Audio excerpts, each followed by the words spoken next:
یہ کہتے ہیں کہ ایک بیوی سے کوئی باہر رہتا تھا، اس نے فون پہ بات ہو رہی تھی، بیوی سے کہا کہ اگر نیکسٹ ٹائم تم نے یہ الفاظ بولے تو ایک طلاق۔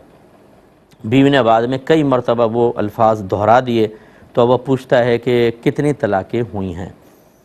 دیکھیں، جب ہم طلاق کو کسی کام کے ساتھ مشروط کر دیتے ہیں تو اس کو معلق طلاق کہتے ہیں، کنڈیشنل طلاق کہتے ہیں، اور جو ہم نے اس میں شرط لگائی تھی جب وہ شرط پوری ہوتی ہے تو فوراً طلاق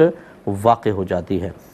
اب اگر اس میں فرض کر لیں 3 طلاقوں کا تذکرہ ہوتا تو تینوں واقع ہوتی ہیں، کہ اگر تو نے یہ جملہ کہا تو تینوں طلاقیں تینوں ہو جائیں گی۔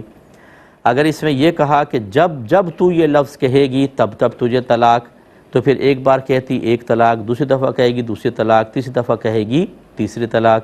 لیکن جو آپ نے صورت لکھی اس میں ایسا نہیں ہے، نہ 3 طلاقوں کا تذکرہ ہے، نہ اس میں ہمیشگی، دوام، استمرار کا ذکر ہے، بس یہ کہ اگر تو نے الفاظ نیکسٹ ٹائم کہے تجھے طلاق۔ تو اس کا اب اصول مطلب یہ ہوگا کہ جیسی بیوی نے لفظ کہا چاہے 50 دفعہ کہہ لے، وہ پہلے لفظ سے ہی طلاق پڑ جائے گی، اور یہ قسم بھی گویا کہ اب یعنی یہ جو طلاق معلق تھی یہ بھی ختم ہو جائے گی، ایک طلاق ہو گئی،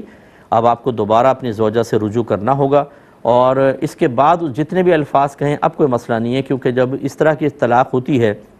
یعنی طلاق معلق ہوتی ہے جس میں آپ نے ہمیشگی کے الفاظ نہیں کہے، جب تو کہے گی یا جب بھی کہے گی یہ نہیں کہے، تو بس ایک دفعہ میں سے ہی یہ بات پوری ہو جائے تو طلاق ختم ہو جاتی ہے، یعنی یہ شرط ختم ہو جاتی ہے، اس کا معلق ہونا ختم ہو جاتا ہے۔ تو گویا کہ اب آپ کو اگر زوجہ نے الفاظ کہے تھے، ایک ہی طلاق ہوئی ہے، اور اپنی زوجہ سے آپ فوراً سے پیشتر رجوع کریں۔